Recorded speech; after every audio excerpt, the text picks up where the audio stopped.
C'est... Voilà. Je dis ceci, hein. Aujourd'hui, il faut qu'on puisse se décomplexer. Il faut qu'on puisse se décomplexer par rapport au message que nous sommes en train de donner aux gens. Hein? Pourquoi? Parce que on est dans une phase intermédiaire. On est vraiment dans une phase intermédiaire. Et il nous faut être patient. Vous voyez, par rapport à l'actualité sur le plan international, ce sont des signes qui nous encouragent, qui montrent que on est en train de partir au temps de la fin. Et ça, c'est un détail qui est très important. Il y a, par exemple, 20 ans de cela, on ne pouvait pas raisonner comme nous sommes en train de raisonner aujourd'hui. Vous voyez? Et donc, il nous faut apprendre la patience. Parce que ces choses que nous sommes en train de parler aujourd'hui, ce ne sont pas les choses qui concernent la première venue du Seigneur Jésus. Non. Ce sont des choses qui concernent la nouvelle venue du Seigneur. Vous voyez? Et puisque ce sont des choses qui concernent la nouvelle venue du Seigneur, le Seigneur aussi est en train de nous donner de l'intelligence. Pourquoi je dis ça? C'est comme j'ai dit dans l'exhortation, hein, de l'appel de l'épouse, qu'il y a 20 ans, notre esprit n'était pas aussi lucide qu'il est aujourd'hui. Aujourd'hui, là, le temps a fait son œuvre. Nous comprenons mieux les choses aujourd'hui que les choses que nos prédécesseurs ont annoncées. Vous voyez, aujourd'hui, par exemple, Dieu nous a fait une grâce. Il nous a donné l'intelligence, la sagesse et la révélation de pouvoir séparer l'Église des assemblées de Pentecôte. Ah oui. Parce que au début, on nous disait que tout, c'est l'Église. Mais aujourd'hui, le Saint-Esprit nous dit non. L'Église est le peuple du salut de la seconde venue de Christ. Écoutez ça. C'est-à-dire, tant que le Christ ne vient pas dans sa seconde venue, l'Église non plus ne peut pas exister. Et que l'Église n'a aucun rapport avec la foi. L'Église n'a aucun rapport avec la foi. On ne peut pas parler de la foi et parler de l'Église. Mais ce genre de sujet-là, si vous allez aborder ça sur la place publique, qui va vouloir même vous écouter une minute? Pourquoi? Parce que c'est une habitude. Les gens s'étaient habitués à ça. Que non, en ce moment même, ceux qui prêchent la parole, ceux qui ont reçu les gages du baptême du Saint-Esprit, ceux qui ont foi dans le Seigneur Jésus, ceux qui ont foi dans Allah, ce sont eux les croyants, les vrais, tout ça là. Alors qu'aujourd'hui, on nous dit non. Aucun de ces gens-là n'est jamais rentré au ciel. Eh oui. Vous allez dire ce genre de choses-là sur la place publique. Combien de gens vont rester pour vous écouter? On va prier. Éternel Dieu Tout-Puissant, qui a fait le ciel, la terre et tout ce qu'ils contiennent, merci beaucoup pour ce jour dans lequel nous sommes en train de vivre. En tout cas, Seigneur, nous avons nos regards fixés sur toi. Parce que, étant des humains, nous sommes en train de découvrir les réalités de ce que cache notre nature. Comment on est mauvais. Et Dieu Tout-Puissant, c'est ce qui nous pousse à désirer la nouvelle naissance. Et c'est là aussi que toi, tu nous as appris. Tu nous as donné la sagesse et l'intelligence pour que nous puissions comprendre que ces choses ne peuvent pas se faire avant le temps de la fin. Et le temps de la fin, ce n'est pas un slogan. Le temps de la fin, c'est quelque chose qui doit arriver. Et ce n'est pas tout le monde qui décide de dire que c'est le temps de la fin parce qu'il le veut. Non, Seigneur. Il existe bel et bien un temps de la fin. Et ce temps-là, il a son signalement. C'est l'ouverture des sceaux des 7 tonnerres d'Apocalypse 10, 3 à 4 qui mène à l'achèvement du mystère de Dieu. Et nous avons vu que ce ministère-là est en rupture de continuité avec le ministère de l'ancienne venue de Jésus.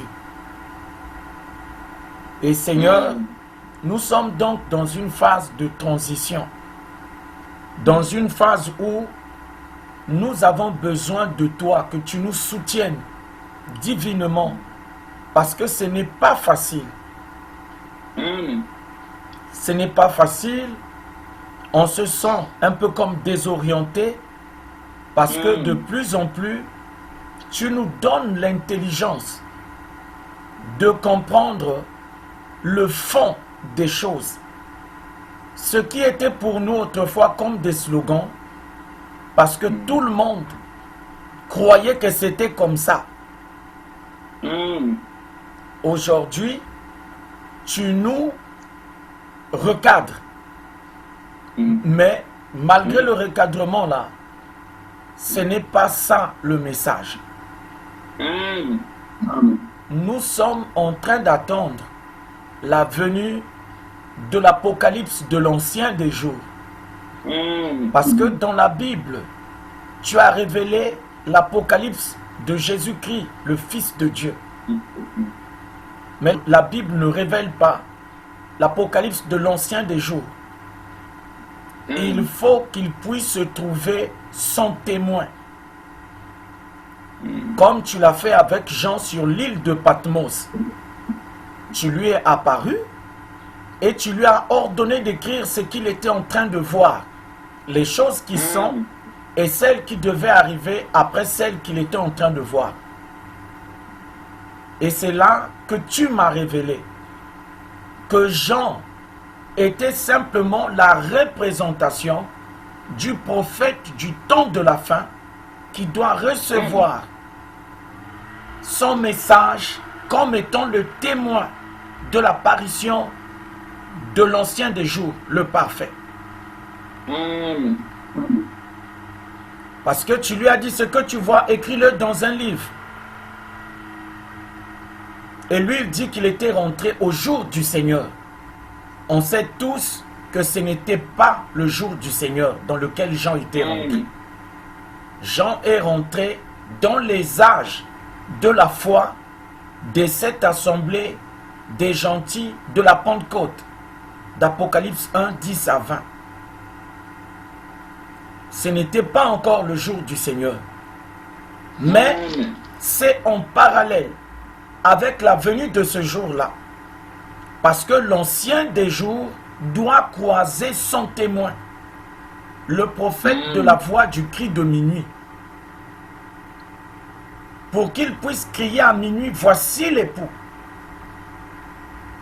Comme Jean, dans les eaux du Jourdain, quand il avait présenté à Israël en disant « Voici l'agneau qui ôte le péché du monde. » Parce qu'on lui avait révélé le signalement de l'agneau. Comment il devait les reconnaître. Et le prophète de la voix du cri de minuit a reçu la révélation du signalement pour pouvoir reconnaître le parfait dans sa venue, pour qu'il puisse présenter le parfait à l'église d'Éphésiens 5, verset 27, dans le 8e âge. Parce que aujourd'hui, on va parler sur beaucoup de choses, Seigneur. Mais on va aussi aborder le point de la clé de voûte des âges qui doivent aboutir à la manifestation de l'église d'Éphésiens 5, verset 27. Parce que autrefois, nous n'avions pas connaissance de ces vérités. Mais au fur et à mesure, tu es en train de nous donner l'intelligence pour séparer l'œuvre de l'ancienne venue de Christ d'avec l'œuvre de sa nouvelle venue. Autrefois, on parlait des églises, alors que dans la prophétie, on parle d'une seule et unique église. Celle qui est élue de toute éternité dans le Christ pour paraître devant Dieu sans tache, ni ride, ni rien de semblable. Et il n'y a que la venue du parfait pour produire une telle église. Jésus n'a jamais produit l'église d'Éphésiens 5, verset 27, parce qu'il était venu en tant que réformateur. Et le Saint-Esprit nous rappelle cette vérité alors qu'il marchait au milieu de 7 chandeliers d'or. Dans l'âge de Sardès, quand il a dit « Je n'ai pas trouvé tes œuvres parfaites devant mon Dieu. » Affermis le reste qui est sur le point de mourir. Oh Dieu, nous sommes là, nous regardons aux signes que tu as envoyés depuis l'an 2000. Et la gravité de toutes ces choses, c'est qu'aujourd'hui, tu nous donnes l'intelligence pour que nous comprenions qu'avec la foi, on ne peut pas obtenir les choses promises. Et si avec la foi, on ne peut pas obtenir les choses promises, alors comment fera-t-on pour obtenir ces choses promises-là?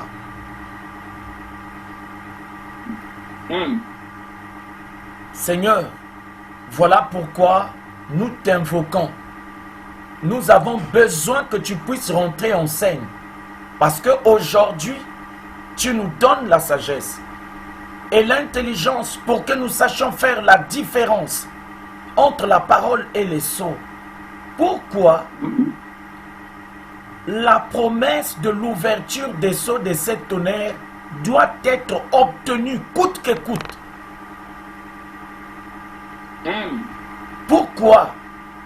Parce que nous avons découvert que la foi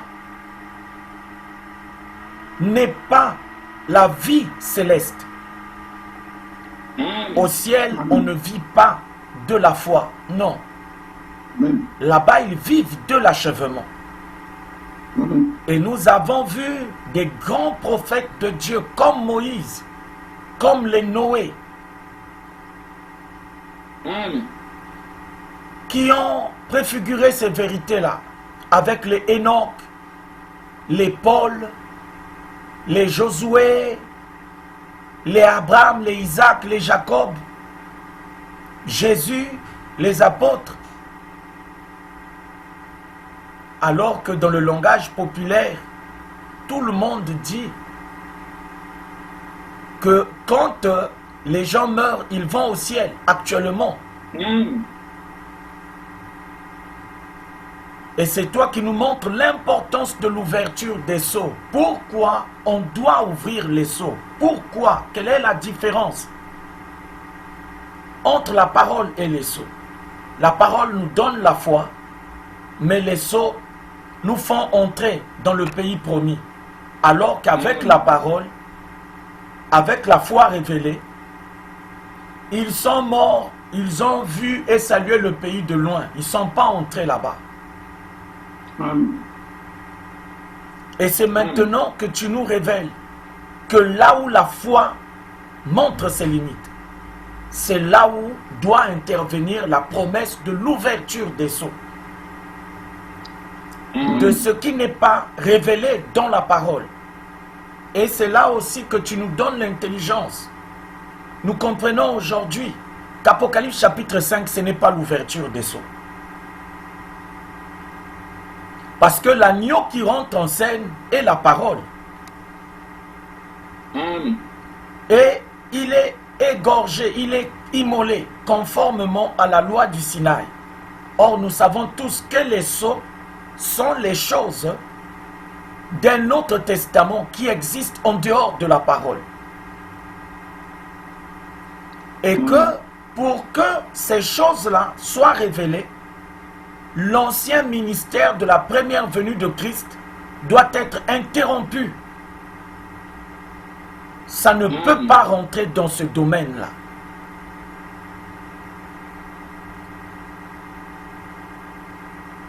Autrefois, nous pensions, Seigneur, qu'avec la foi, c'est la vie là qui est menée au ciel. Mais c'était dans l'Écriture. Tout cela à la foi desquels témoignage a été rendu. Ils sont morts sans avoir obtenu les choses promises. Mais ils les ont vus et salués de loin. Donc avec la foi, ce n'est pas possible qu'on puisse entrer dans le pays promis. Ce n'est pas possible.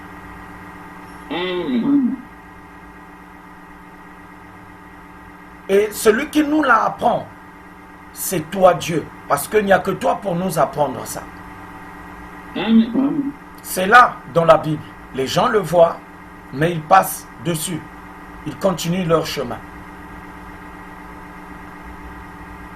C'est là qu'on comprend pourquoi dans l'Exode, il fallait qu'il y ait l'intervention de Josué. Et Josué représente la promesse de l'ouverture des sceaux. Et on a vu nous-mêmes que Josué ne pouvait pas prendre le relais tant que Moïse était encore là, parce qu'il représente le ministère de l'ancienne venue de Christ. Que dans Moïse et Josué, on a la première venue de Christ qui était Moïse et la seconde venue de Christ qui est Josué, le fils de Nun.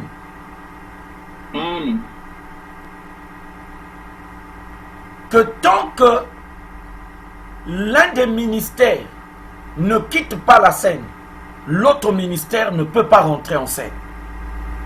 Or, autrefois, on nous a fait croire que les deux ministères pouvaient être manifestés au même moment et en même temps. Alors qu'aujourd'hui, nous découvrons que ce n'est pas comme ça. On découvre que au milieu des 7 chandeliers d'or, il y a eu l'ancienne venue du Seigneur. Et la seconde venue n'a jamais eu lieu au milieu des 7 chandeliers d'or. Et que pour qu'il y ait la nouvelle venue de Christ, la seconde venue, il faut une autre église, un autre peuple. Parce qu'au milieu des 7 chandeliers d'or, ce sont les morts en Christ. Comme lui-même qui marchait au milieu de ces 7 chandeliers d'or-là était le ressuscité. Donc aucun vivant ne peut sortir de là. Et donc quand Paul dit, voici je vous dis un mystère, nous ne mourrons pas tous. Il parle du 8e et dernier âge de l'église d'Éphésiens 5 verset 27. Pourtant, c'est là dans l'écriture. Qui a compris ces choses? Parce que quand il dit, nous ne mourrons pas tous, Là, il quitte le domaine du mystère révélé des 7 âges, des 7 chandeliers d'or d'Apocalypse 1, 10 à 20. Parce que celui qui marchait au milieu de ces 7 chandeliers d'or était le ressuscité. Il était un mort en Christ, Jésus. Voici, j'étais mort, et maintenant je suis vivant au siècle des siècles. Et c'est là où il a dit, celui qui voudra sauver sa vie à cause de moi la perdra. Et dans ces âges-là, depuis l'âge d'Éphèse jusqu'à celui de la Odyssée, aucun vivant ne peut sortir de là. Mais Seigneur, tu m'avais dit, frère Yogo, je te promets que je te prendrai vivant. Si c'est vrai que je suis un de ceux-là, alors les 7 chandeliers d'or ne me concernent pas.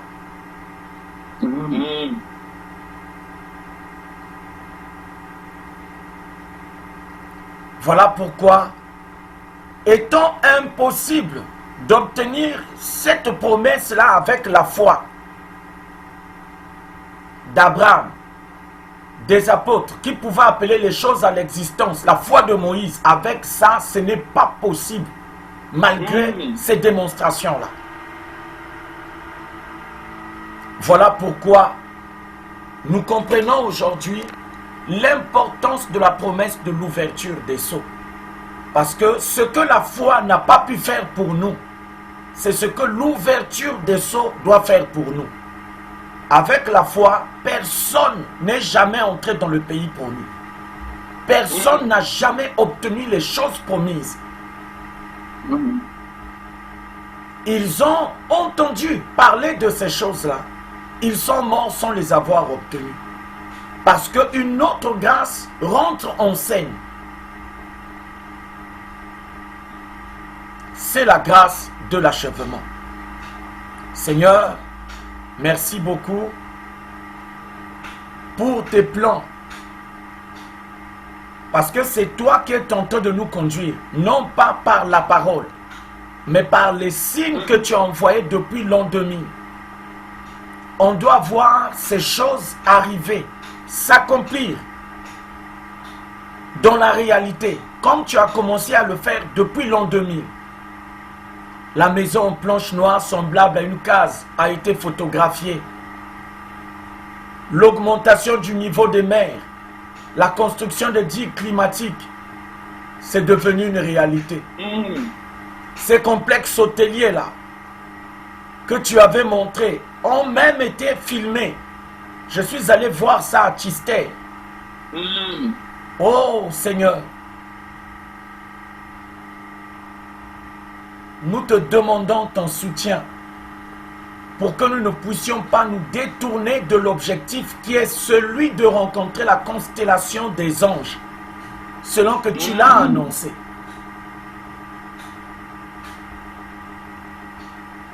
Et je te prie de soutenir les frères. Partout où ils sont, soutiens-leur. Vraiment, Seigneur, soutiens-nous et donne-nous ton appui. Je t'ai ainsi prié au nom de Jésus. Amen. Bon, aujourd'hui, on va commencer par parler d'abord de ce point-là. On va parler, parmi les points qu'on va évoquer, on va parler sur la clé de voûte des 8 âges de la manifestation de l'église d'Éphésiens 5, verset 27. Est-ce que vous me suivez? Le frère Edgar. Parce que ici, on veut faire la différence entre la Pentecôte et l'église. Il y a une différence. Parce que lorsque la Pentecôte a eu lieu, l'appel à sortir de l'ancienne création pour entrer dans la nouvelle création n'a pas eu lieu à la Pentecôte. Est-ce que vous êtes avec moi? Et puis dans Apocalypse chapitre 4, au verset 1, on voit bien qu'après Apocalypse 2 et 3, dans le chapitre 4 de l'Apocalypse, il y a un message et une porte qui s'ouvre au ciel à ce moment-là. Tout ça, ce sont des représentations du 8e âge, parce que c'est là où a lieu l'appel de l'Église. Quand on dit à Jean, monte ici, vous voyez, ça, c'est une préfiguration de l'appel de l'épouse. Parce que quand on appelle l'épouse, son appel à elle, c'est de monter, de partir. Ce n'est plus de rester ici, dans les âges de campement. Parce qu'on a vu qu'il y a eu l'âge du lion, l'âge du veau, l'âge de l'homme, l'âge de l'aigle. Vous comprenez ça? Donc, l'église qui est appelée à monter, c'est une église qui n'est plus terrestre. C'est une église qui est céleste. Puisque le lion, c'est un être terrestre. Le veau, c'est un être terrestre. L'homme, c'est un être terrestre. L'aigle, c'est un être terrestre. Ils sont 4 là, en rapport avec les 4 points cardinaux de la terre. Il n'y a rien de céleste dans l'âge du veau, dans l'âge du lion, dans l'âge de l'homme, dans l'âge de l'aigle. Toutes ces puissances-là sont les gardiens de la révélation terrestre de la déité. Jésus est la révélation terrestre de la déité. Il n'est pas la révélation céleste de la déité. Il n'est pas le Christ de l'ordre de Melchisédek. Il était le Christ selon le testament de la montagne du Sinaï. Et vous allez voir, regardez ce que font les Hébreux là. Ils se prennent pour des sionistes, alors que eux, ils sont des sinaïstes en réalité. Parce qu'ils ont pris le nom de Sion, alors que Sion, ça, c'est la montagne de l'épouse. C'est une montagne qui est céleste. Vous voyez ça? Les Israéliens ne sont pas des sionistes, ce sont des sinaïstes. Parce que leur Jérusalem à eux correspond à la montagne d'Arabie du Sinaï, Agar. Vous voyez? Ce ne sont pas des sionistes. Eux, ce sont des sinaïstes. Mais ils se font passer pour des sionistes. Des gens qui pensent que la terre promise, c'est l'État d'Israël. Alors que non. Vous voyez ça? Et donc, dans Apocalypse chapitre 4, au verset 1, Jean dit bien, après les 7 âges des 7 assemblées de la foi de Pentecôte, d'Apocalypse 1, 10 à 20, une porte s'est ouverte au ciel et on lui a demandé de monter. Monte ici. Et là, c'est la nouvelle venue du Seigneur, parce que le ministère de sa première venue est terminé dans l'âge de la Odyssée. Et dans Apocalypse chapitre 4 au verset 1, un autre ministère de Christ rentre en scène pour appeler l'Église à sortir du temps pour entrer dans l'éternité. Mais remarquez que ce message-là, qu'on dit à Jean, qu'on donne à Jean de monter, il ne l'a pas reçu au même moment où il recevait le message qu'il devait adresser aux anges des 7 assemblées d'Éphèse, de Smyrne, de Pergame, de Thyatire, de Sardès, de Philadelphie et de Laodicée. Non. Ils ont d'abord terminé avec ces âges du chandelier d'or. Puis, dans le 8e âge, qui est représenté par l'enlèvement de Jean, dans Apocalypse 4 au verset 1, il s'agit de l'église d'Éphésiens 5 verset 27 que Jean a représenté quand on lui a demandé de monter parce qu'une porte s'était ouverte au ciel. Mais remarquez que cette porte-là ne s'est jamais ouverte pendant qu'il y avait encore les assemblées de la foi de Pentecôte. Voilà pourquoi on nous a dit, ils ont vu, ils ont salué le pays de loin. Ils n'y sont jamais entrés. Vous voyez? Et là, quand on lui a demandé, on ne lui a pas demandé, mais on lui a ordonné de monter. Monte ici. On ne lui a pas demandé de prier pour monter. Non, c'est un ordre. Monte ici. Et il a dit qu'il a été ravi en esprit. Alors que pour l'Église, c'est quelque chose qui doit se faire réellement, physiquement.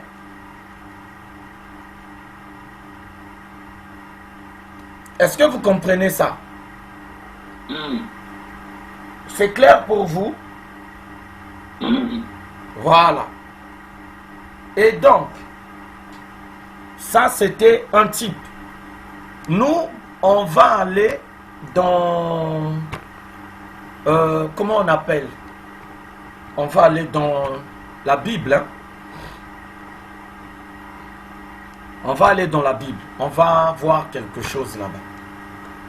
On va aller dans l'Ecclésiaste. Parce que nous sommes en train de parler de la vérité sur les 8 âges de la manifestation de l'Église d'Éphésiens 5, verset 27. C'est-à-dire que si vous vous arrêtez à cet âge, vous n'avez pas l'Église. Parce que l'Église, ce sont les appelés à sortir.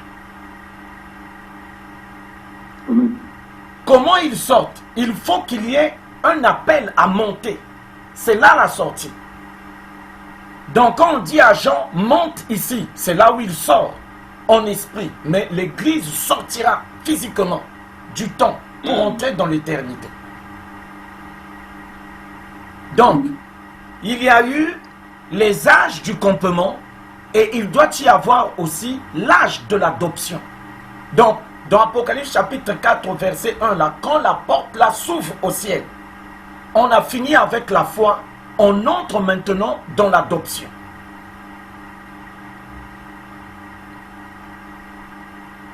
Mais remarquez que avant Apocalypse chapitre 4, on n'a jamais donné l'appel à monter à ces âges-là. Jamais. Parce que cet appel-là est révélé à la seconde venue du Seigneur. Vous voyez, même dans la Bible, on a séparé le campement de l'adoption. Jésus a marché au milieu des 7 chandeliers d'or. Et le Saint-Esprit nous a même appris. Il dit que si vous dites qu'il y a 8 âges de l'Église et non 7, vous ne pouvez plus parler de Jésus pour le 8e. Parce que lui, il détient 7 âges. C'est ce que le Saint-Esprit lui a donné. Si vous parlez du 8e âge, ça veut dire que le ministère de l'ancienne venue de Christ ne vous concerne pas. Parce que dans la Bible, Jésus, lui, il tient 7 chandeliers d'or. Il en a 7, pas 8. Si vous parlez du 8e âge, ça veut dire que vous devez abandonner Paul, Irénée, Martin, Columbus, Luther, Wesley et Branham et vous attendre à la venue de l'ancien des jours pour recevoir votre message parce que dans la parole, ce n'est pas révélé. La Bible est claire. Je vis quelqu'un qui marchait au milieu de 7 chandeliers d'or. 7, pas 8. Vous voyez ça? Si on parle d'un 8e âge de l'Église, ça veut dire que le chandelier d'or est resté derrière. Et que les choses du 8e âge ne sont pas les choses du ministère de la première venue de Jésus, parce que dans ce ministère-là, il a marché au milieu de 7 âges et non pas 8. Voilà la difficulté que nous avons aujourd'hui. On a la difficulté, pourquoi? Parce que tant que la constellation là ne vient pas vers nous, on n'a pas de message. On ne connaît rien de ce qui concerne cet âge-là. Vous comprenez ça? Frère Edgar, on ne connaît rien. Parce que Jésus, il a 7 âges. Et l'église d'Éphésiens 5, verset 27, n'a jamais été révélée dans les 7 âges des 7 chandeliers d'or de Jésus-Christ. Non. Si c'était révélé là-bas, on n'attendrait plus la venue du parfait. Est-ce que vous comprenez ça? Si on parle de la venue du parfait, c'est parce qu'il y a un 8e âge de l'église, parce que c'est le parfait qui doit venir pour racheter l'église d'Éphésiens 5, verset 27, qui est sans tâche devant Dieu. Et cette église-là, c'est le peuple de Dieu pour la fin du temps. C'est ça l'église. Ils vont recevoir l'appel que Jean a représenté dans Apocalypse chapitre 4 au verset 1. Cet appel-là n'a pas eu lieu dans l'âge du veau, dans l'âge du lion, dans l'âge de l'homme ou dans l'âge de l'aigle. Donc tout ce qui nous disait que l'enlèvement a déjà eu lieu au milieu de 7 chandeliers d'or, aujourd'hui on comprend que c'est faux. Vous voyez, parce que il y a les choses de la seconde venue du Seigneur et il y a les choses de la première venue du Seigneur. Au milieu de ces 7 chandeliers d'or, c'est le ministère de la première venue du Seigneur Jésus qui est exercé là-bas, depuis l'âge d'Éphèse jusqu'à celui de la Odyssée que Branham a réincarné. Parce qu'il a réincarné le ministère de Jésus-Christ, l'homme de Galilée. Ce n'était pas le ministère de la seconde venue du Seigneur. Non. Il faut que ça soit clair, ce point-là. L'église d'Éphésiens 5, verset 27, qui est sans tâche devant Dieu, c'est l'église des sceaux des 7 tonnerres. Parce que son appel, l'appel de cette église, ne se fait pas par la prédication de la parole. Le ministère de la parole, c'était le ministère de Jésus-Christ. L'épouse a un ministère, mais ce n'est pas la prédication de la parole. Non. Parce que la grâce de l'épouse, ce n'est pas la foi, mais c'est l'achèvement. Et nous avons vu que l'achèvement est une grâce qui ne peut pas intervenir tant que la foi est encore en train d'être exercée. Tant qu'on exerce la foi, on ne peut pas parler de l'achèvement. Vous voyez? Voilà pourquoi le prophète Branham n'est pas le prophète de l'ouverture des sceaux, parce qu'il était venu ramener la foi. Il n'est pas venu ramener l'achèvement. Non. Avec Branham, on est dans le campement de l'aigle. L'appel à monter n'a pas encore été donné, annoncé. Et aujourd'hui, l'appel à monter, c'est la rédemption de l'adoption. C'est ça, le salut de la seconde venue. Voilà pourquoi il y a une seconde venue du Seigneur. Pourquoi? Parce que le salut de la première venue du Seigneur ne concerne pas l'église d'Éphésiens 5, verset 27. Parce que si vous lisez dans Hébreux 9, 24, vous allez voir que le salut de l'épouse n'a jamais été révélé dans la première venue du Seigneur. Non. Est-ce que vous me suivez, s'il vous plaît? Pourquoi? Parce que l'épouse n'a rien à voir à faire avec la parole. Ça ne la concerne pas. La parole concernait la vocation du peuple d'Israël. Parce que c'est ce qu'on leur avait donné sur la montagne du Sinaï. Et à partir de la maison d'Israël, Dieu a répandu la foi d'Abraham dans toutes les nations. Vous voyez ça? Mais l'épouse n'a pas été révélée dans ce ministère-là. Dans le ministère de l'homme de Galilée, il n'y a pas eu la révélation de l'épouse. Parce que l'épouse, elle, c'est Apocalypse 21, 1 à 5. Vous voyez, tant que le temps de la fin ne vient pas, on ne pourra jamais voir l'épouse. Parce que son salut à elle, c'est la sortie du temps. C'est un peuple qui doit partir du temps pour rentrer dans l'éternité à la maison. Vous voyez ça? Pas le peuple qui compte, non. Remarquez ça. Quand on dit à Jean de monter, les campements sont terminés. Donc l'appel à monter n'a jamais été adressé au peuple des campements. Parce que Jean, au moment où il reçoit l'appel à monter, quel est l'emblème qui le représente lui à ce moment-là? Est-ce que c'est le lion? Non. Est-ce que c'est le veau? Non. Est-ce que c'est l'homme? Non. Est-ce que c'est l'aigle? Non. Parce que là, à ce moment-là, il représente la pyramide de la Jérusalem céleste. Parce que lui, c'est l'amour divin. Jean était l'apôtre de l'amour divin. Il représente l'amour divin. Vous voyez? Et l'amour divin n'a pas de symbole. Vous ne pouvez pas le représenter avec un symbole terrestre. Ce n'est pas possible.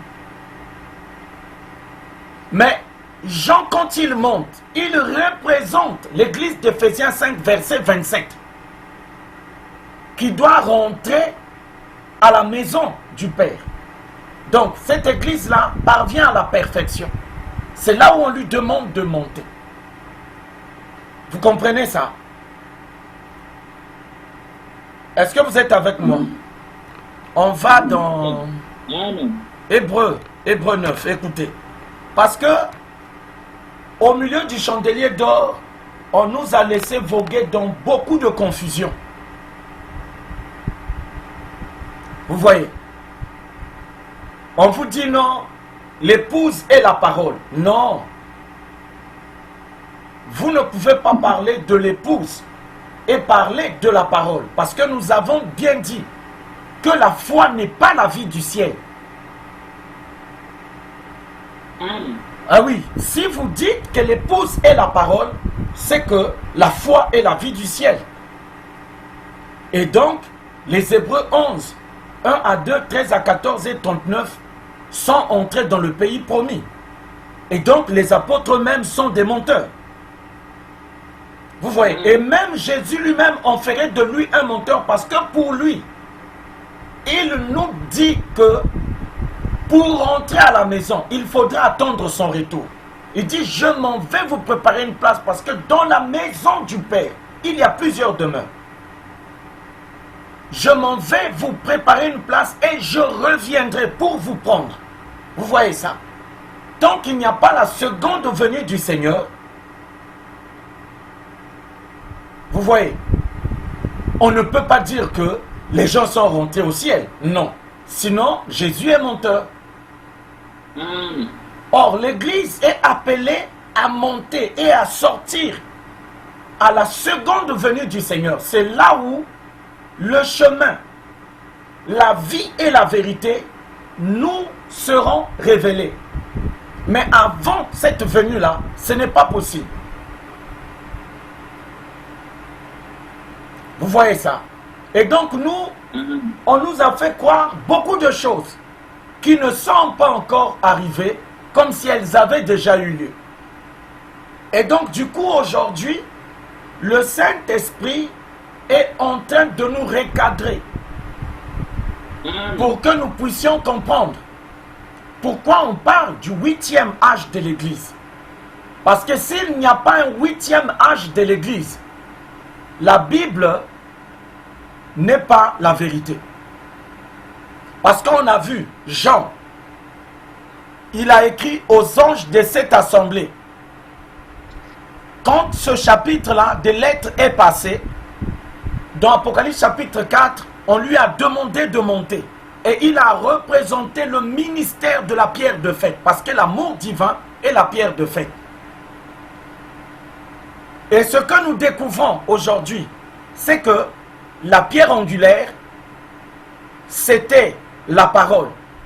Mais la pierre fêtière, c'est les sceaux, ce qui n'est pas révélé dans la parole. La pierre angulaire était le ministère terrestre de Christ. La pierre de faite est le ministère céleste de Christ. Donc c'est le ministère du parfait. Il n'y a que le parfait pour révéler l'Église qui est sans tache devant Dieu. Si le parfait ne vient pas, ce n'est pas possible. Mais pourquoi le parfait doit venir? Si avec la parole, on a déjà la vie de Dieu.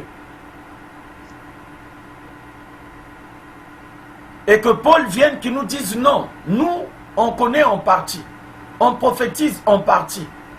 Vous voyez, mais quand le parfait viendra, donc le parfait vient dans quel âge? Parce que pendant les 7 âges des 7 assemblées de la foi de Pentecôte d'Apocalypse 1, 10 à 20, Jésus était un réformateur, il n'était pas le parfait. Vous voyez, or dans 1 Corinthiens 13, 10, Paul est clair, il dit le parfait viendra. Mais pourquoi le parfait doit venir? Si avec la parole, on a déjà la plénitude, on est déjà accompli, on n'a plus besoin de rien. Comme l'Esprit a reproché ça à Laodicée. Parce que tu dis, je me suis enrichi et je n'ai plus besoin de rien. Parce que tu ne sais pas que toi, tu es pauvre, malheureux, misérable, aveugle et nu. Je te conseille d'acheter de moi un collier pour oindre tes yeux. Et c'est ce qui est en train de se passer maintenant. Dieu est en train de oindre nos yeux pour nous recadrer. Vous voyez, par rapport à tout ce qui avait été prêché dans la confusion au milieu de 7 chandeliers d'or, depuis Paul jusqu'au prophète Branham. Le collier est en train d'agir parce qu'au fur et à mesure, nous sommes en train de comprendre beaucoup de choses. Vous voyez, nous comprenons beaucoup de choses. On comprend maintenant que non. L'Église est le peuple de la seconde venue du Seigneur et la Pentecôte était le peuple de la première venue du Seigneur. Et le ministère de la pierre de faite n'est pas le ministère de la pierre angulaire. Parce que le ministère de la pierre angulaire a élevé la pyramide d'Enoch. Mais le ministère de la pierre faîtière ne peut pas s'ajuster avec la pyramide d'Enoch. Non. Parce que le ministère de la pierre faîtière est un ministère qui est céleste. Il n'est pas humain. Là-bas, le Christ, on ne le connaît pas comme étant un mort en Christ. Non. Dans la pierre de faite, le Christ est révélé dans l'ordre de Melchisédek parce qu'il demeure éternellement. Il ne connaît pas la mort. Et pour qu'un tel Christ nous soit révélé, il nous faudra recevoir un autre évangile qui n'est pas celui que Jésus a révélé à l'humanité dans son ancienne venue. Est-ce que vous êtes avec moi?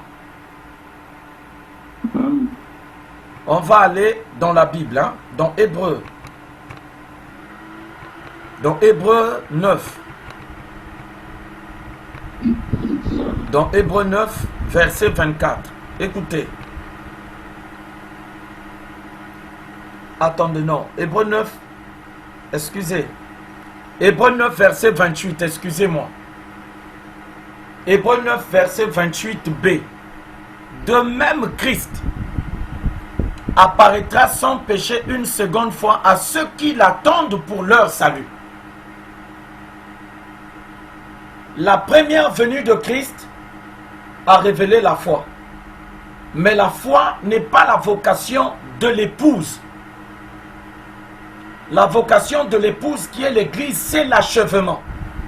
Il faut faire une différence là.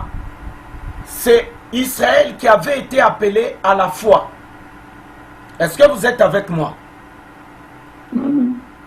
Frère Barthélemy.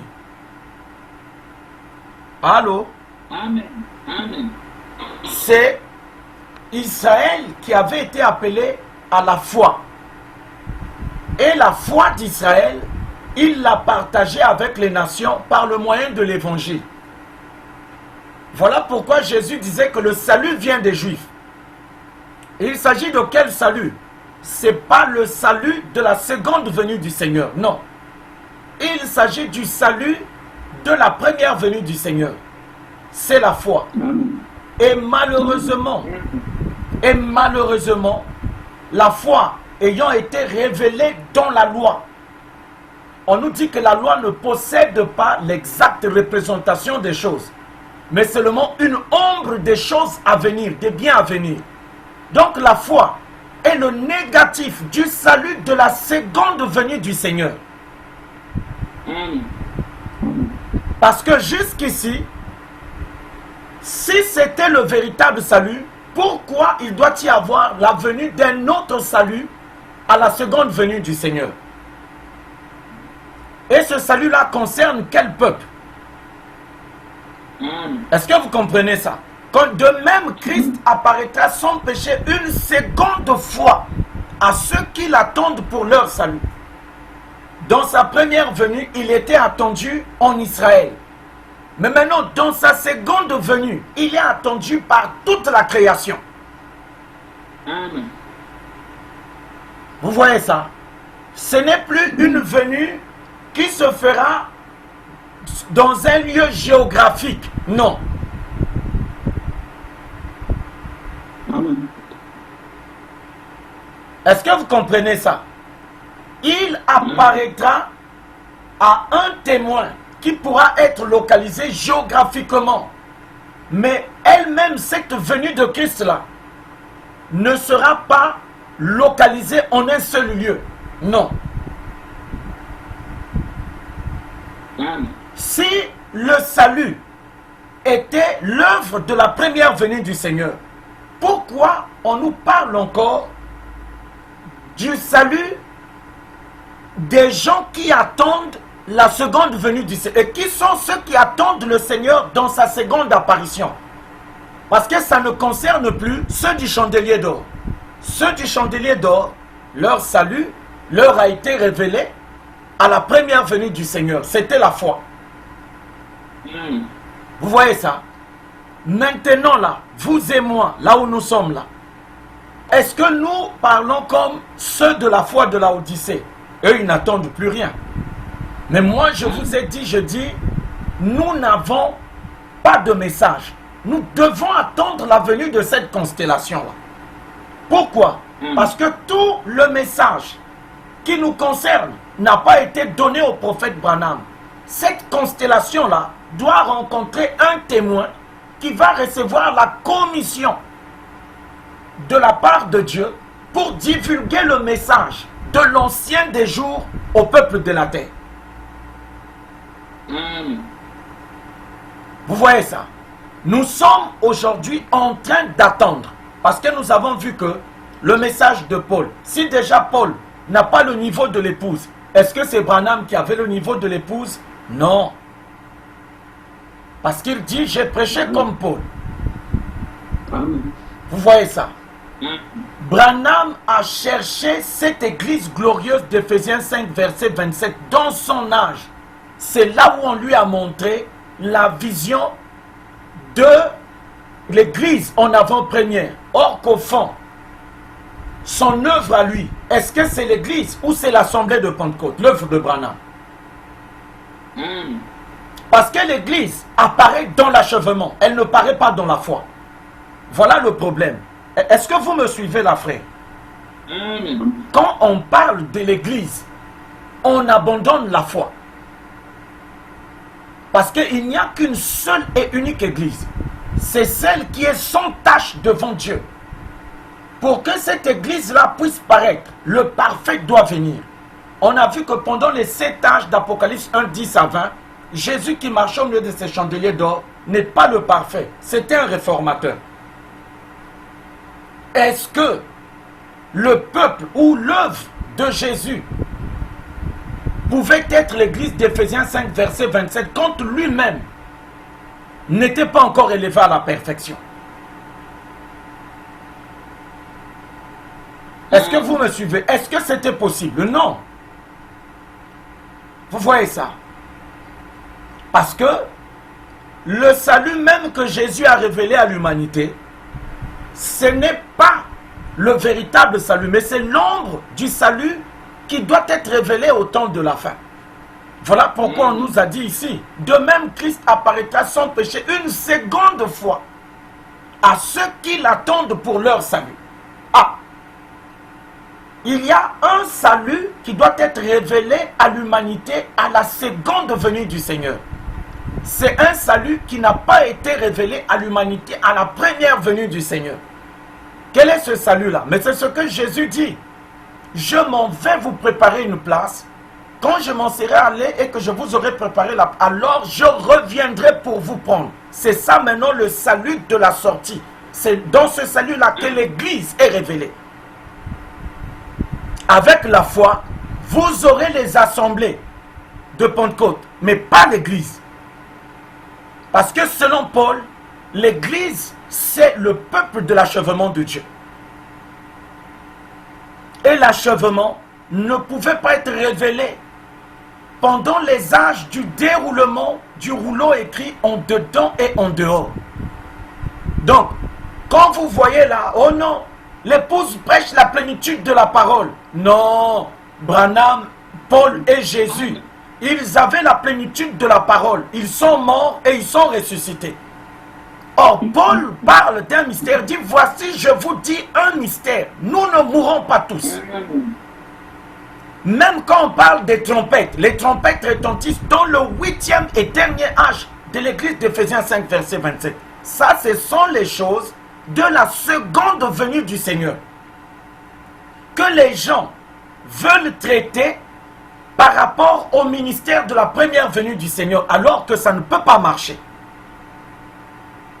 Chaque venue de Christ a son salut. Chaque venue de Christ a son peuple. Paul est clair ici, la seconde apparition de Christ a un peuple qui attend le salut de cette venue-là. Qui est ce peuple-là? Et qui est le Christ de la seconde venue? Ce n'est pas Jésus, c'est le parfait.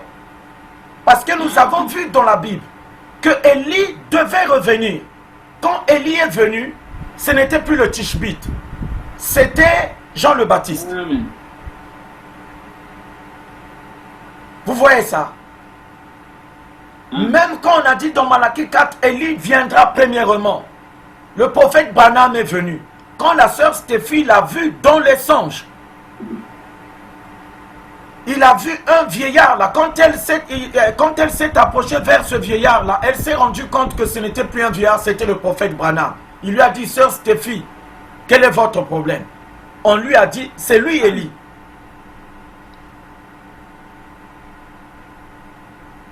Vous voyez ça? Donc il y a des gens qui sont là en train d'attendre celui qui avait été crucifié en Galilée là.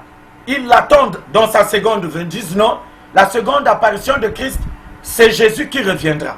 Non. Dans Hébreux 7, 11 à 12, on nous a dit, si la perfection avait été possible par le sacerdoce lévitique, qu'était-il encore besoin que parût un autre souverain sacrificateur, non selon la manière d'Aaron, mais selon la ressemblance de Melchisédek. Donc le Christ qui ne tire pas ses origines de la terre, le Christ céleste. Est-ce que vous savez que quand on parle de Melchisédek dans la Bible, en réalité, on vous annonce la seconde venue du Seigneur, et non pas la première. Vous voyez? Les gens prennent les brochures du prophète Branham, là où il a prêché, qui est ce Melchisédek? L'a-t-il révélé? Si Melchisédek est parfait, est-ce que ce sont les Lévites qui sont des ministères de réformation qui vont nous révéler qui est Melchisédek? Non. Il faut les sceaux. Il faut que les sceaux soient ouverts pour qu'on puisse connaître qui est Melchisédek. Vous voyez? Non pas à la manière des gens de la foi. Parce que Melchisédek, c'est le Christ de l'achèvement. La foi ne peut pas le révéler. Vous voyez ça? Et donc ici, le problème du salut là, aujourd'hui, ce que nous découvrons, c'est que Jésus a révélé l'ombre du salut de la seconde venue. Parce qu'il n'était pas le parfait. Vous voyez ça? Donc, on va aller dans Ecclésiaste. Dans Ecclésiaste 3, s'il vous plaît. Ok. On va aller dans l'Ecclésiaste. On va parler sur la clé de voûte des âges. Des âges de la manifestation de l'église d'Éphésiens 5, verset 27. D'accord? Allô? Amen. On va parler sur la clé de voûte. Et vous allez comprendre que tous les prophètes de la Bible ont utilisé cette clé-là pour prophétiser concernant les choses qui vont venir. Est-ce que vous me suivez? Amen. Oh, Luc 17, 30. Oh, Apocalypse 10, 7. Malachie 4, 5 à 6. Zacharie 14. Toutes ces choses-là que les gens balancent comme des slogans, alors qu'ils n'ont pas la révélation de ce qui constitue la clé de voûte des âges de la manifestation de l'église d'Éphésiens 5, verset 27. Je ne parle pas des églises, non. Je parle d'une seule et unique église qui sera parfaite et sans tache devant Dieu à la fin du temps. Amen. On a vu que l'âge d'Éphèse ne l'est pas, Smyrne ne l'a pas été, Pergame, Thyatire, Sardès, Philadelphie et la Odyssée ne l'ont pas été. Vous comprenez ça? Amen. Et aujourd'hui, nous parlons maintenant du salut de la seconde apparition de Christ. Parce que c'est dans cette seconde venue-là qu'il est révélé en tant que parfait dans l'ordre de Melchisédek et qu'il peut révéler cette église-là qui est sans tache devant Dieu. Amen. Déjà là, ce que nous découvrons, c'est que le ministère de la première venue de Jésus n'est pas éternel. Amen. Vous voyez? Et si c'était le ministère d'un réformateur, toutes ces œuvres sont des œuvres réformes, c'est-à-dire des œuvres inachevées.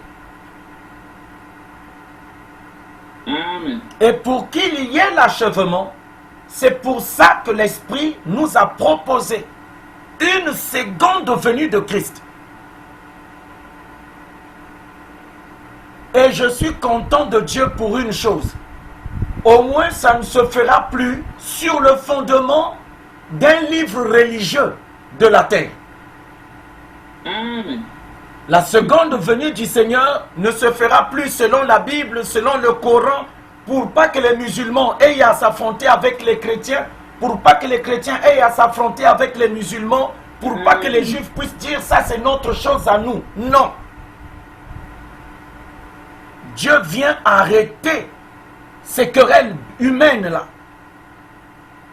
Et il n'a plus des racines avec les peuples de la terre. Israël ne pourra pas dire non, ça c'est notre Messie à nous, comme ils ont fait pour Jésus là.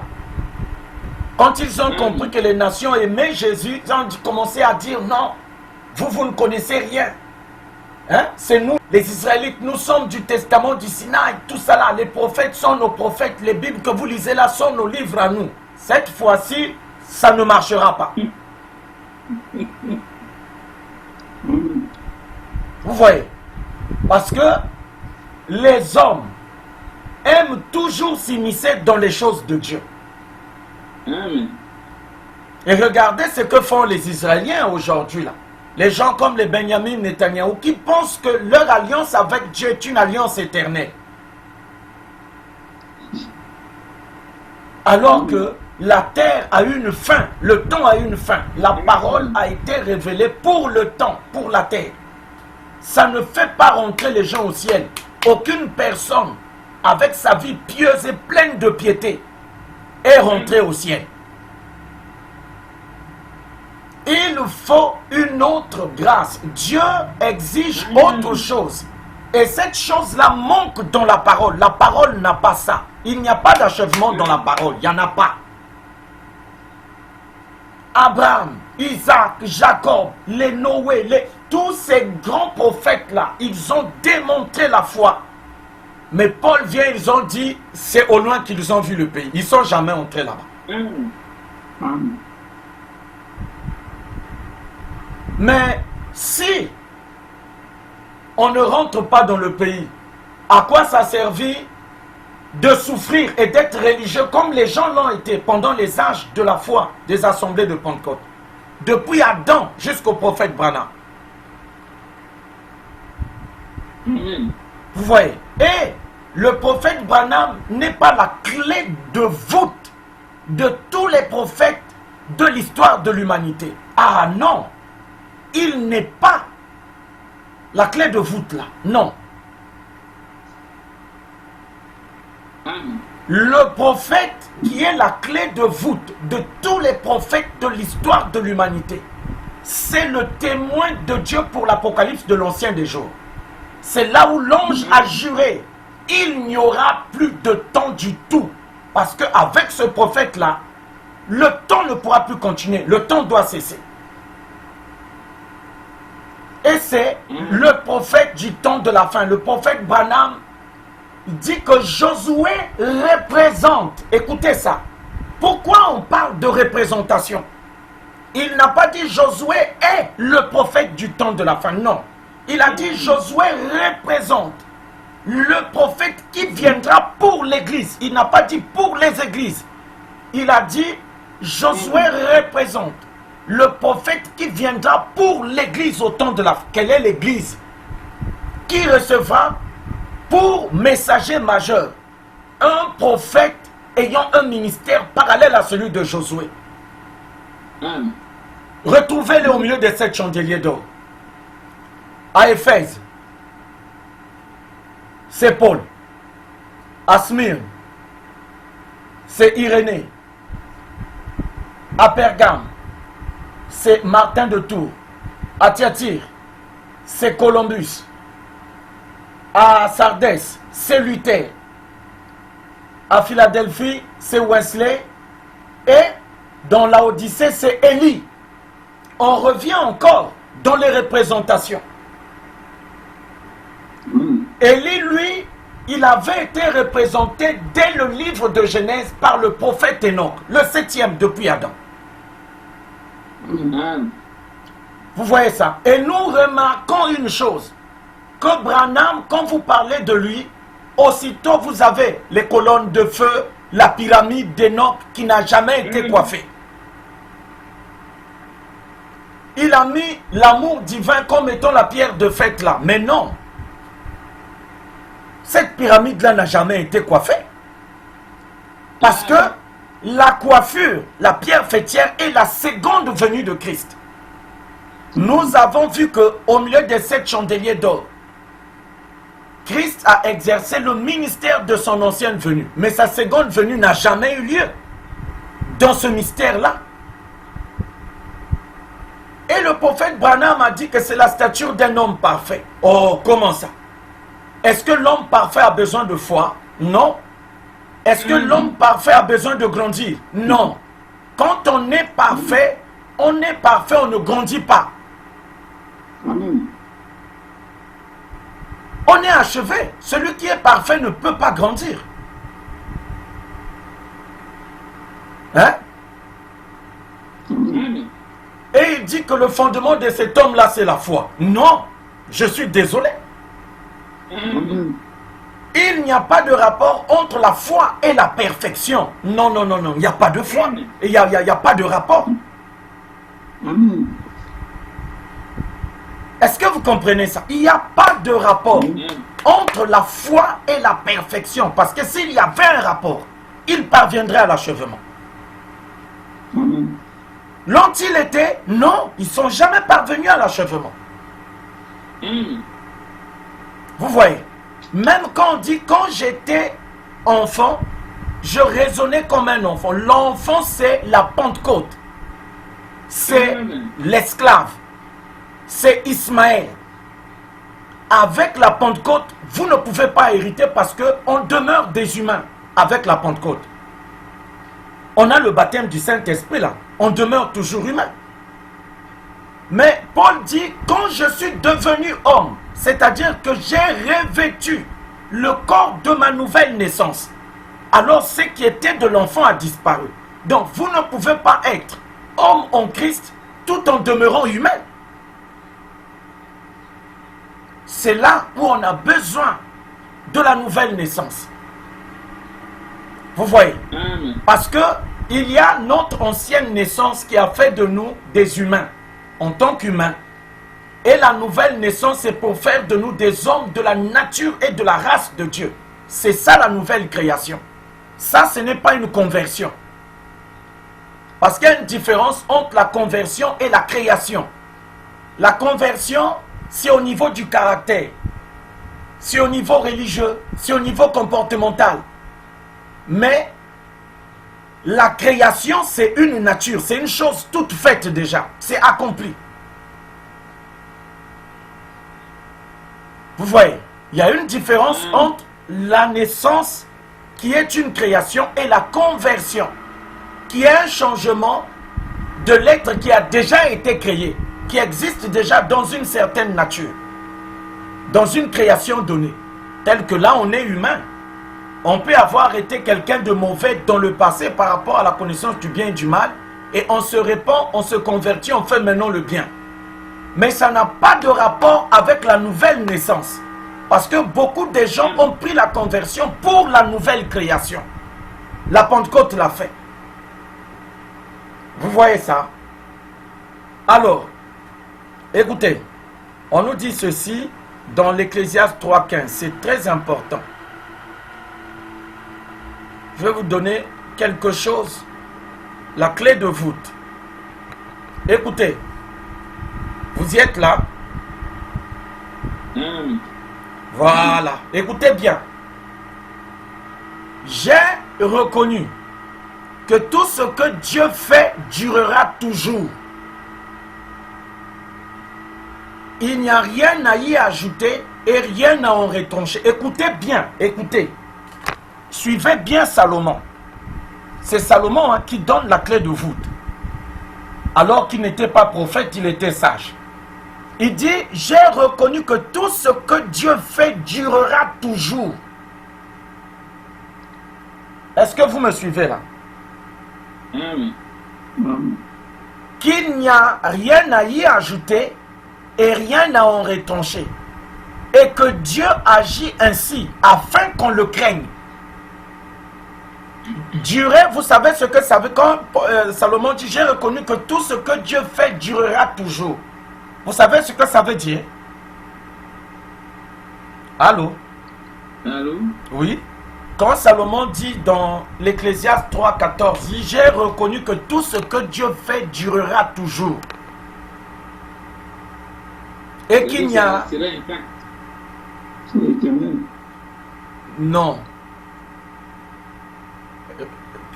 Sondez encore bien. J'ai reconnu que tout ce que Dieu fait durera. C'est la répétition. Il veut dire, j'ai reconnu que tout ce que Dieu fait se répétera toujours. Parce que, écoutez, j'ai reconnu que tout ce que Dieu fait durera toujours, qu'il n'y a rien à y ajouter et rien à en retrancher. Et que Dieu agit ainsi afin qu'on le craigne. Ce qui est, écoutez ça, ce qui est a déjà été. Et ce qui sera a déjà été. Et Dieu ramène ce qui est passé. Voilà. Quand vous lisez l'Ecclésiaste 3.14 sans avoir la révélation de l'Ecclésiaste 3.15, vous aurez ce sentiment-là, l'impression que vous avez là, vous avez donné tout à l'heure. Que non, c'est dans le sens de la durée. Non, ici c'est dans le sens de la répétition. C'est-à-dire que cette répétition-là reviendra toujours. Écoutez ça. Parce qu'il dit ce qui est a déjà été. Donc, si vous parlez des âges de la manifestation de l'Église, c'est que ces âges-là ont déjà été représentés dans la Bible.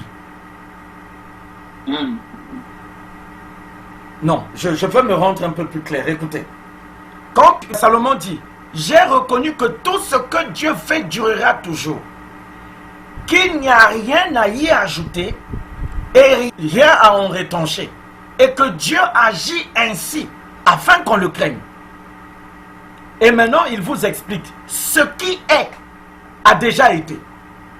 Donc aujourd'hui, si on parle des âges de la manifestation de l'Église, Salomon vous dit que ça a déjà existé quelque part par la représentation. Est-ce que vous comprenez ça? Il dit ce qui est a déjà été représenté et ce qui sera a déjà été représenté. Et Dieu ramène ce qui est passé. Est-ce que vous comprenez ça?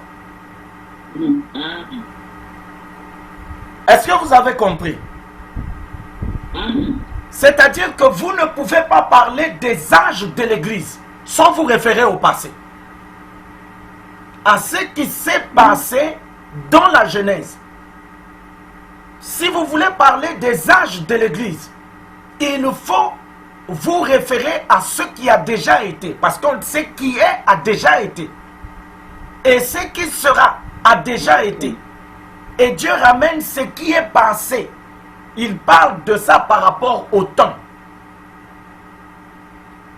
Est-ce que vous comprenez ça? C'est ça la clé de voûte de la prophétie des âges de l'Église. Parce que Jude vient, il dit Enoch le 7e depuis Adam. Est-ce que vous comprenez ça? Enoch le 7e depuis Adam. Et vous avez Noé le 8e, lui prédicateur de la justice. Et Noé représente le prophète du temps de la fin. Parce que Josué, si vous voyez bien, il avait été représenté par Noé. Parce que avec Josué, Dieu a ramené ce qui s'était passé du temps de Noé. Vous n'avez pas vu ça? L'arche. Ils avaient besoin de l'arche. Ils avaient besoin de l'arche pour traverser les eaux du Jourdain.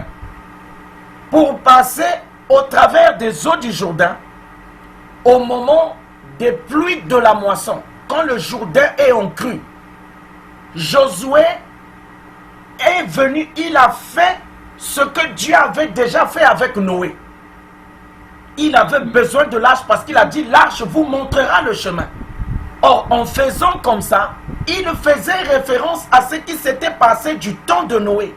Et le temps de Noé était le temps de la fin du monde antédiluvien. Et le prophète Branham vient et vous dit Josué représente le prophète qui viendra pour l'Église à la fin du temps. Pourquoi le prophète Branham dit il représente? C'est à cause de Ecclésiaste 3, 14 à 15. Parce qu'on dit ce qui est a déjà été. Et ce qui sera a déjà été. Et Dieu ramène ce qui est passé. Jusqu'à ce qu'il le fasse pour une dernière fois. Alors, d'Adam jusqu'à la fin du monde antédiluvien, il y a eu la succession de combien de messagers majeurs sur la terre depuis le livre de Genèse? Hein? Est-ce que la fin est venue au temps d'Adam?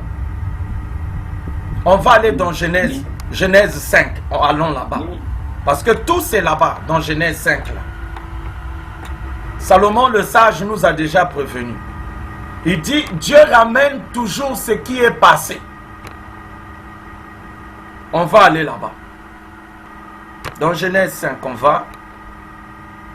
Voilà, écoutez. Je lis, hein.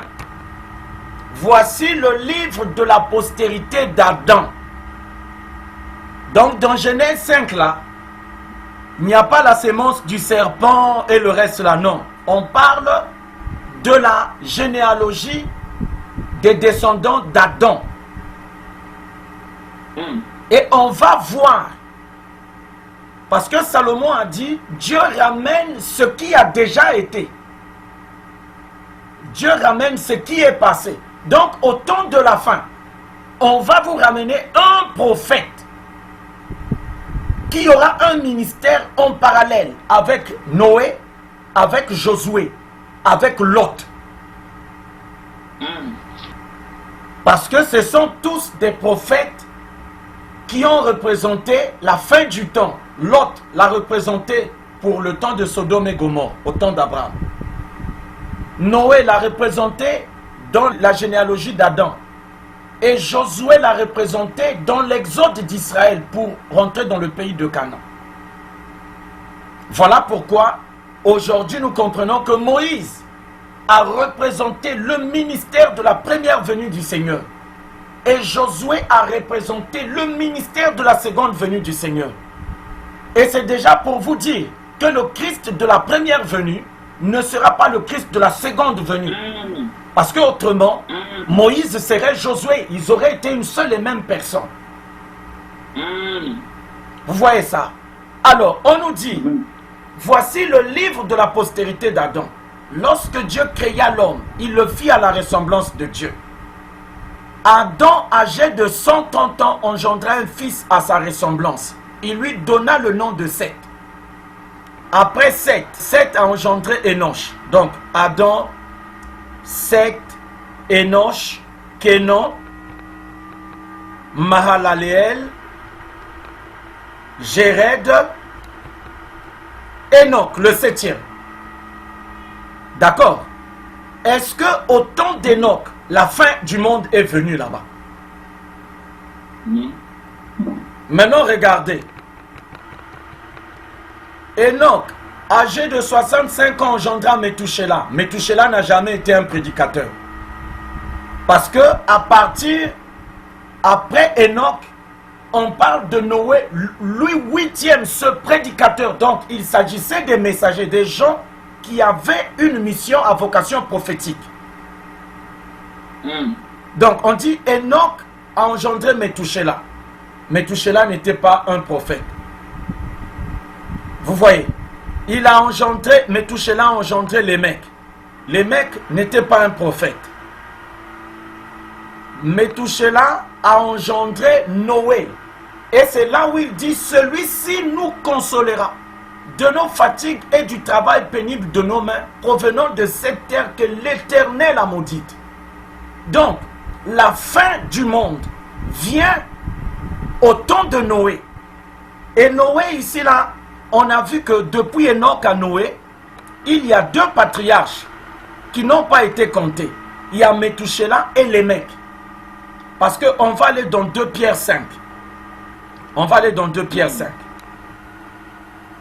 Est-ce que vous avez compris? Non. Non, je n'ai pas suivi, en fait. Il y a eu une interruption. Ah. Là où tu commençais à parler de Noé, le 8e, en partant d'Enoch. Voilà, je reprends. On va aller dans Genèse 5 dès le premier verset. Il s'agit de la généalogie de la descendance d'Adam. On dit, Adam a engendré Seth. Seth a engendré Enoch. Enoch a engendré Kenan. Kenan a engendré Mahalaleel. Mahalaleel a engendré Jéred. Jéred a engendré Enoch. Maintenant, d'Enoch jusqu'à Noé, il y a Métouchéla et Lémec. Il y a 2 patriarches qui font l'écart entre Enoch et Noé. Vous allez voir que dans 2 Pierre 2, 5 à 7, Pierre saute Métouchéla et Lémec. Il ne les compte pas comme étant des messagers.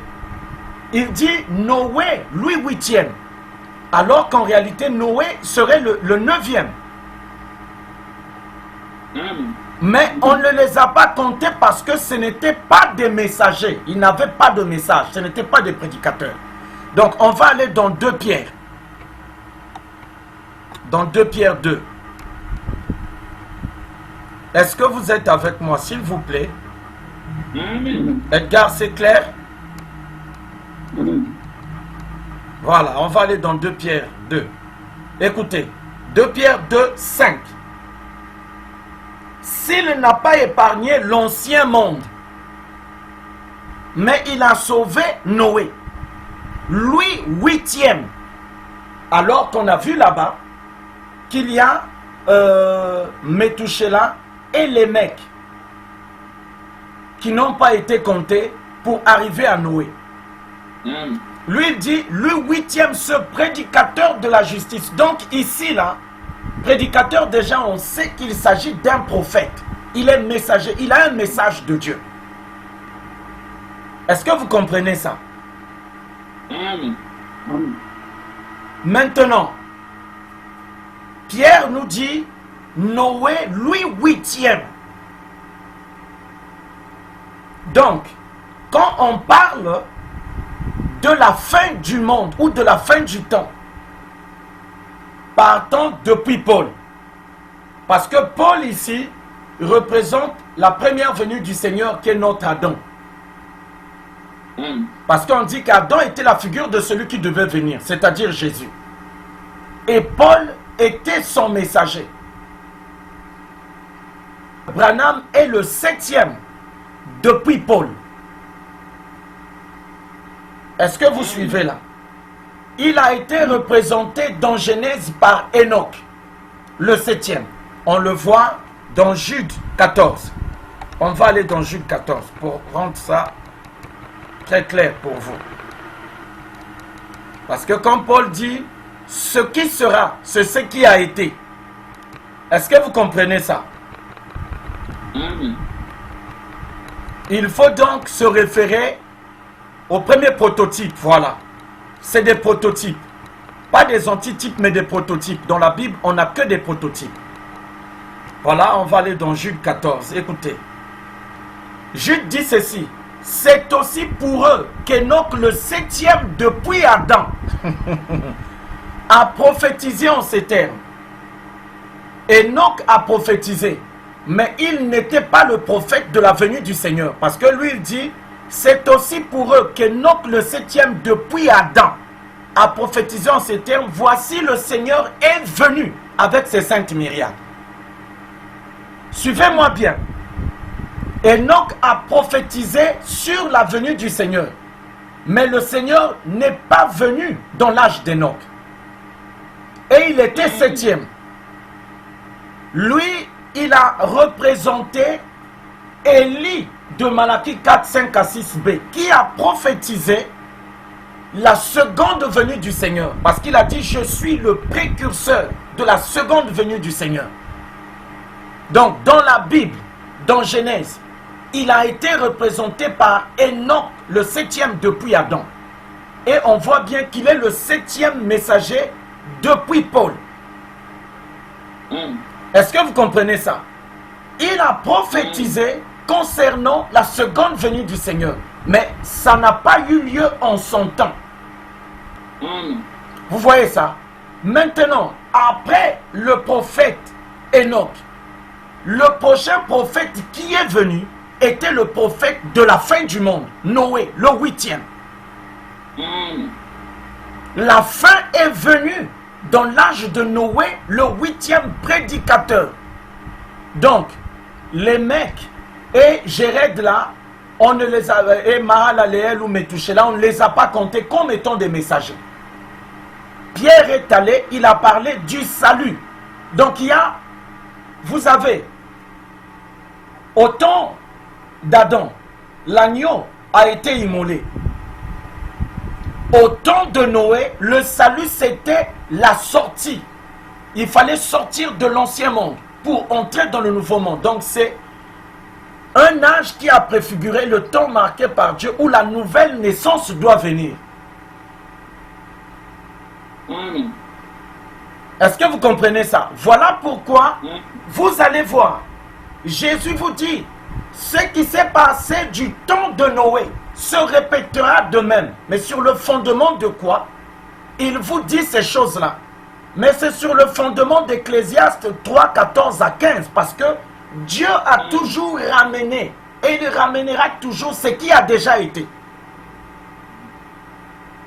jusqu'à ce qu'il le fasse pour une dernière fois. Il dit, ce qui s'est passé du temps de Noé se répétera de même. Les hommes mangeaient, buvaient, mariaient leurs enfants jusqu'au jour où Noé est rentré dans l'arche. Vous voyez, il dit, ce qui s'est passé du temps de Lot, ça revient encore. Donc, vous ne pouvez pas parler de Luc 17:30 si vous n'avez pas la révélation de la clé de voûte d'Ecclésiaste 3:14-15 par rapport au prophète Branham. Parce que le prophète Branham, par rapport à la clé de voûte, qui est-il? Est-ce qu'il représente Noé? Est-ce qu'il représente Enoch? Est-ce qu'il représente Lot? Est-ce qu'il représente Josué? Qui est-il dans les représentations selon la clé de voûte d'Ecclésiaste 3:14-15? Parce qu'on nous dit que Dieu ramène toujours ce qui a déjà été. Et on s'est référé à Genèse 5. On a vu que Jude a classé Enoch comme étant le 7e depuis Adam. On a compté aussi, c'était juste. Pierre est venu et dit Noé était 8e. Il a mis de côté les deux patriarches là. Il ne les a pas comptés. Parce que ce n'étaient pas des prédicateurs. Il dit Noé était 8e. Lui, ce prédicateur de la justice. Et Jésus dit que ce qui s'est passé du temps de Noé se répétera de même à l'avènement du Fils de l'homme. Ça veut dire, si on veut connaître l'âge dans lequel le Seigneur va venir, on doit se référer à la clé de voûte d'Ecclésiaste 3:14-15. On a vu que depuis Adam jusqu'à Enoch, c'est le ministère de la première venue du Seigneur parce que l'agneau a été immolé en Éden quand Adam avait péché. Vrai ou faux? Quand Adam a péché, l'agneau a été immolé. Donc c'était la première venue du Seigneur. Cette venue-là est arrivée jusqu'à Enoch le 7e. Maintenant, Jésus vient et dit, mon avènement, ma seconde venue, c'est représenté par Noé. Donc Noé, on le met à part. Noé ne vient pas pour présenter aux gens un agneau immolé. Non, non, non, non, non, non, non. Ce n'est pas ça le salut que Noé doit présenter aux gens. Pourtant, en Éden, c'est le salut que Dieu a présenté à Adam. Il dit, le salut, pendant ces âges-là, de toi à Enoch, c'est le sang de l'agneau immolé. Noé vient, on lui dit non, le salut qui a été révélé en Éden là, ça ne te concerne pas. Toi, le salut, c'est que tu dois te faire une arche parce qu'il faut sortir de cette création si elle a vieilli. Souvenez-vous-en, hein, parce que dans 2 Pierre, c'est très clair. Dans 2 Pierre. On va aller dans 2 Pierre. On repart là-bas. Parce que ceux qui disent non, il y a cet âge, ça veut dire que la clé de voûte a failli. Si les gens nous disent que Branham, le 7e, ayant été préfiguré par Enoch, a représenté le prophète du temps de la fin, est-ce que ça colle? Les amis, est-ce que ça colle là? Non. D'Adam à Enoch, il y a eu 7. D'Enoch à Noé, il y a eu 2 patriarches. On les a écartés. Pierre est venu dire Noé le 8e. Et son salut à lui, ce n'est plus le salut du sang de l'agneau versé. Non, il fallait sortir. Donc quand on dit à Jean, monte ici. On parle du salut qui a été représenté dans l'âge de Noé. Parce que remarquez, hein, quand on a dit à Jean de monter, qu'est-ce qu'on lui a présenté? On lui a présenté l'agneau. Non, non, non. L'agneau immolé était le Christ qui lui avait été révélé au milieu de 7 chandeliers d'or. Il lui a dit, voici j'étais mort, je suis vivant, ainsi de suite, tout ça là. Mais à un moment donné, la personne qui était au milieu du chandelier d'or a quitté le chandelier, elle a disparu là-bas. Et sa voix s'est fait entendre depuis le ciel. Dit, monte ici. Vous voyez, ce ministère-là, de cet âge, d'Apocalypse 1, 10 à 20 devait d'abord se terminer avant que Jean reçoive l'appel de monter. Ça ne pouvait pas se faire au même moment. Vous voyez? Revenons s'il vous plaît, dans 2 Pierre, voilà. Écoutez, s'il n'a pas épargné l'ancien monde, parce qu'aujourd'hui nous sommes en train de parler de la nouvelle création. Comment va-t-on parler de la nouvelle création si celle dans laquelle nous vivons actuellement n'est pas déclarée ancienne et vieille et prête à disparaître par un prophète envoyé par Dieu pour ça?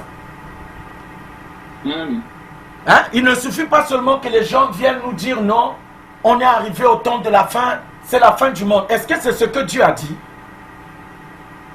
Oui. Il y a un prophète. Jésus dit que ce qui s'est passé du temps de Noé se répétera de même à l'avènement du Fils de l'homme. Un prophète sera chargé par Dieu pour annoncer aux gens que Dieu lui a dit la fin est venue et le salut maintenant c'est sortir. Ce n'est plus présenter aux gens le sacrifice de la croix de Golgotha. Mais quand vous lisez le prophète Branham, dans ses prophéties, même quand il parle de la destruction de Los Angeles, il dit fouillez pendant qu'il est temps à l'autel au pied de la croix. Non, non, non, non, non. Ce n'est pas ça le salut du temps de la fin. Un prophète doit être envoyé par Dieu avec un message selon lequel la création actuelle a atteint son paroxysme, ça doit disparaître. C'est lui le prophète du temps de la fin. Vous voyez? Et Jésus dit que sa seconde venue est en rapport avec l'âge de Noé, le 8e. Et nous avons vu que depuis Paul jusqu'au prophète Branham, est-ce que la fin est venue? Non, la fin n'est pas venue. La fin vient quand on nous demande de monter, c'est-à-dire de sortir de cette création. Ça, Dieu n'a plus rien à faire avec cette création. Il en a fini, il va le détruire. Et la seule façon pour nous d'être sauvés, c'est qu'il nous révèle le moyen de sortir, le moyen de monter. Et ça, ce n'est plus la foi. On entre maintenant dans le domaine des sceaux. Parce que la parole, la foi, a été exercée dans le ministère de l'ancienne venue du Seigneur. On ne pouvait pas atteindre l'achèvement avec ça. Et Noé, le 8e, c'est le repos. On parle de la grâce de l'achèvement là-bas. Vous voyez ça? Oh non, c'était le même ange qui était avec Sarah, qui avait tourné le dos à Abraham. Jésus dit que ce qui s'est passé du temps de Lot se répétera de même à l'avènement du Fils de l'homme. Le prophète Branham est 7e depuis Paul. Il a tourné le dos à l'auditoire, il a manifesté le signe du Messie. Est-ce que Sodome et Gomorrhe? Parce que c'est à Lot, normalement, d'annoncer la fin. C'est pas à Abraham. Est-ce que l'avènement du Seigneur dans sa seconde venue a eu lieu au milieu de 7 chandeliers d'or pour que Branham puisse dire que c'est le même ange? Je ne sais pas si maintenant vous voyez, parce qu'on dit ce qui est a déjà été. Donc quand le prophète Branham tourne le doigt à l'auditoire, il dit c'est le même ange qui était à Sodome. On doit repartir, vérifier la clé de voûte. D'Adam à Enoch, il y a eu 7 prophètes majeurs. Mais la fin n'est jamais venue avec eux. Or, du temps de Lot à Sodome, la fin est venue au temps de Lot à Sodome. Que Dieu vous bénisse. Amen.